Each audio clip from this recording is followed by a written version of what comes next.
basically, lads, Roy was getting on the boys for not training like 3 days in a row, and Johnny's got a bit of a bad knee, so he can't like train all the time. And they're at the training ground, and him and Harry were just sitting on the bench, just relaxing, like icing themselves and stuff.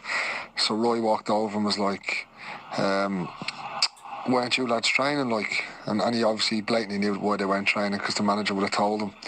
And they were like, "Oh, like can't do 3 days in a row." And he was like, "Why? He's like professional footballers, fucking shambles that is." And they both like didn't say it, and Roy walked off, and then apparently he came back over again, and he was like, "So when he's going to train, like, you know, sick of people pulling out of injuries, like what the fuck's wrong with you?" And just like lads were like, "Listen, we've got problems. It's just we do it at our clubs, we can't do it." And then I don't know, Roy said something under his breath about Johnny or something, and walked off, and Johnny lost his head, jumped off the bench, walked after him, grabbed his arm and said, "What's the story, Roy? Like, if you got a problem, say it to my face, don't fucking walk off." And he was like, "Yeah, I do have a problem." He's like, "You're always fucking, you know, you're not training, you know, you're getting soft, you know, it's no wonder Dyche doesn't play you.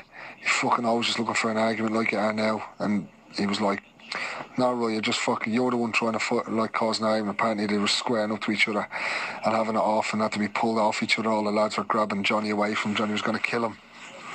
And Roy brought up something about when they were at Ipswich, they had like a falling out as well, and he was like, "Oh, what, you threatening me again, John, like you did at Ipswich?" And Johnny was like, "Yeah, what, and you going to be a shithouse again and just send me my fine in the post rather than saying it to my face?"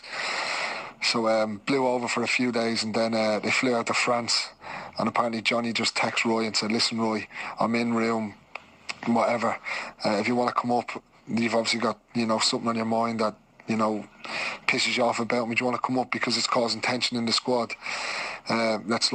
Let's talk it out." And apparently Roy just wrote back and went, "Nah, I'm just here to help players, and, you know, people like you, just stay out of each other's way.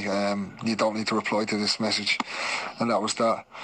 And then they got back from France, and Harry felt his quad in training again, so he wasn't training, and apparently he was getting a bit of treatment in the treatment room, and Roy walked in and he was like, "When are you going to train, you fucking prick?"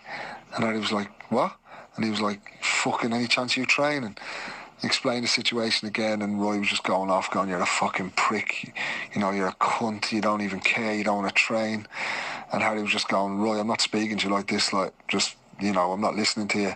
You know, you're not the manager, so, you know, you can't say anything to me." Apparently Roy was just going mad, getting like fucking worse and worse, and Harry just got up off the treatment bed and walked back to his room, and as he was walking back to his room, Roy was just shouting down the corridor, "You're a fucking prick, you're a cunt, you've been all your life." And that was it really, lads. Didn't come to blows, but basically Roy just losing his head. That came out this afternoon, allegedly detailing the bust-up between Harry Arter, John Walters and your assistant Roy Keane during the summer. Yes. What would you like to say about it? First of all, I don't think Stephen was there. Stephen wasn't actively there, so I think he's just picking up on things, something that we talked about at the beginning of the week. Probably not anything more to really report. I think that differences of what was said. I think I mentioned that to you before. Definitely, as I said too, confrontation obviously with John, and confrontation with Harry. John's fine, absolutely fine. Harry perhaps not so fine. And but I said to you before, you'd have to ask whether that's the complete reason why Harry's not at the. He's not participating in these games this time, and but I think that I think you probably know that anyway, because I think Harry is. I think that Harry's let that be known to a few people anyway about some of the reasons that he has decided not to come. Did the version allegedly from Stephen Ward tally with the version that you heard from Roy Keane during the summer? No. Are you able to fill in the gaps, the differences? No, it's a nice little conversation before Coronation Street. Really good. No. I can't. I don't think I'm in the position, or nor do I want to be, but it doesn't tally. From the outside, it might be seen that there is a problem with Roy and some of the players. What would you say to that? I'd have to say absolutely not. First of all, I think these things are important to say. First of all, the incidents took place at the end of May when we were in camp. So they have surfaced now here some 4 months later for a start. It wouldn't be the first conversation, it wouldn't be the first tete-a-tete, and it certainly wouldn't be the first, if I can call it, altercation between players and staff. I've had one with the man sitting beside me here just 2 days ago. Was it 2 days ago? Friday. I have got the utmost regard for him as a person. As I said to you, I might have a difference of opinion about his ability, but that's not the point. I've got the utmost regard for him as a person, and for him to take the criticism I gave in front of the rest of the team was extremely strong. He's a strong person. He's a really strong person. Now, sometimes you can actually... Sorry, you there? You with me? Sorry. Sometimes I think, as I said to you before, while the game has changed a little bit, hopefully it hasn't changed that much, that there's some things that you can say to a player, maybe using a bit of industrial heavy-duty language at the end of it all of that there, that you think that you can actually take, and go out and prove the person wrong. Where are we with Roy in terms of him as the assistant manager? It seems to have made up with Harry Arter, which is good that he's back in the squad, but is it a big an issue as what's been made out? Yeah, I feel for him because he's one of the nicest guys, Stephen, and he's obviously, his friends have asked him, he had a few stories obviously, and his friends have asked him probably what's happened, and he's probably said, that's too long to tell you, I'll put a voice note in. And I think one of his friends somehow, not stitched him up, but somehow got out, hasn't it? And it causes all sorts. Now, I'm not saying stuff like that doesn't go on at clubs. It's just sometimes it's a thing, as you know yourself, you don't see. And some people are different to others.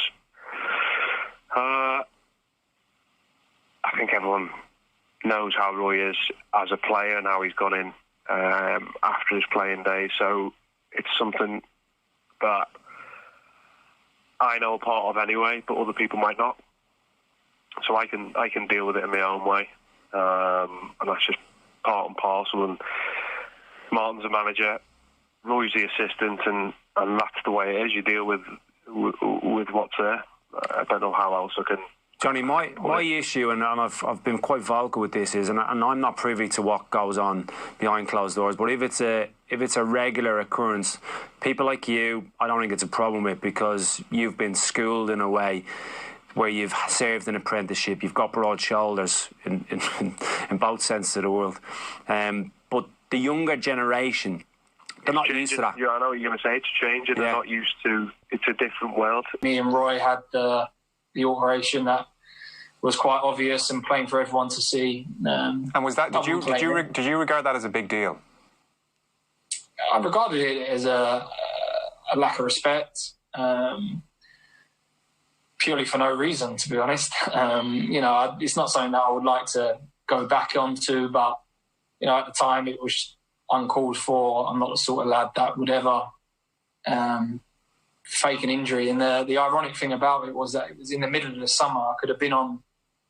It was when we played France and USA, and it was in the middle of the off season. So I was thinking to myself, if I'm faking an injury, I wouldn't be sitting in the hotel. The last thing I want to be doing is sitting in a hotel injured when I'm in the middle of my summer. So it was just I guess it was a misunderstanding. Roy got it totally wrong with why he thought I was injured, or maybe the injury itself, he didn't realise the extent of what it was. And I genuinely now put it down to misunderstanding. I know he's done a few interviews since, and he's name-checked me and Stephen Ward and John Walters, but it's something that I would never want to get involved in. It is what it is. I've always tried my hardest.